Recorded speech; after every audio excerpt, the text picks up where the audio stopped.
Everyone, welcome to my new blog. আজকে প্রায় বলা যায় যে 15-20 দিন পরে আবার ব্লগ নিয়ে আসলাম। আসলে অনেক বিজি সময় কাটাইতেছি, এখন একদমই সময় পাচ্ছি না যে ডেলি ব্লগ করব। তো যতটুকু সময় পাচ্ছি তারই মধ্যে থেকে একটু একটু করে আপনাদের সাথে শেয়ার করব। তো আজকের দিনটা ছিল আমার জন্য বা আমার ফ্যামিলির জন্য, সবার জন্যই অনেক স্পেশাল একটা দিন।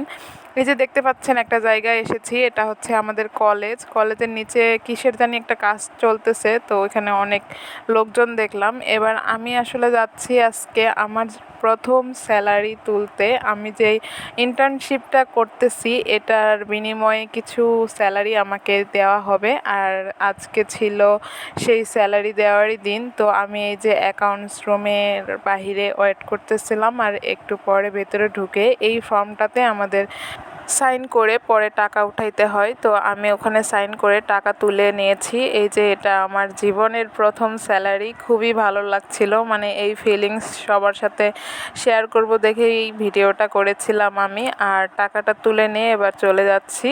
ওই দিন ছিল আমার ইভিনিং ডিউটি, তো একটু আগেই চলে এসেছিলাম যে টাকা উঠাতে হবে, আর দুপুর 2টা থেকে আমার ডিউটি ছিল।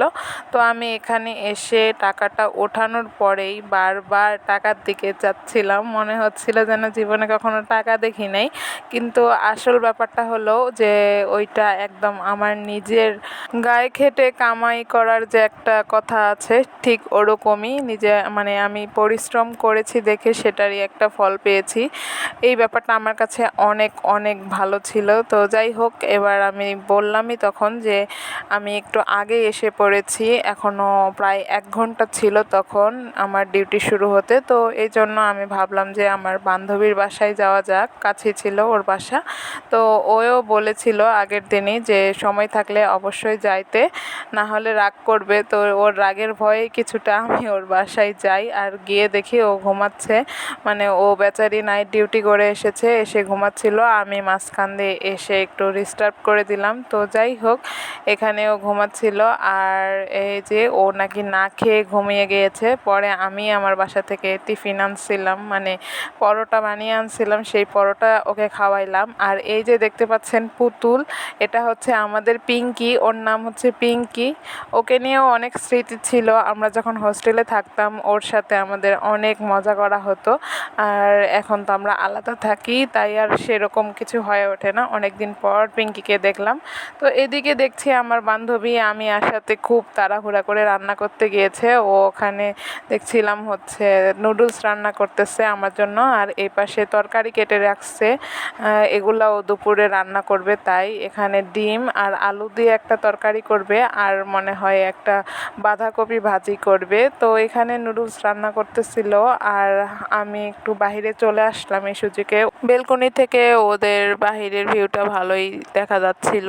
আর এই যে আমার অ্যাপ্রনটা এখানে ছিল, আমি অ্যাপ্রনটা নিয়ে নিলাম। এখন এটা পরে চলে যাব আমার ডিউটিতে, মানে হসপিটালে। তো বলতে বলতে আমার প্রায় ডিউটি টাইম শুরু হয়ে গিয়েছে, আর আমি হসপিটালে এসেও গিয়েছি। ডিউটিতে যাব ঠিক এই সময় দেখতেছি যে বাহিরে জানালায় একটা সুন্দর কবুতর এসে বসেছে। তো সেই কবুতরটাকে আমরা একটু ডিস্টার্ব করতেছিলাম, মানে ওর ভিডিও নিচ্ছিলাম। ওও মনে হয় একটু ভয় পাচ্ছিল নাকি, একটু একটু করে হাঁটতেছিল, আর আমরা ওর ভিডিও করতেছিলাম। তো যাই হোক, এই যে আমার এই ফ্লোরে 10 তলায় ডিউটি ছিল, আর বিকেলবেলায় বান্ধবীর দেওয়া নুডলস খেতে খেতে ওর কথা মনে করছিলাম।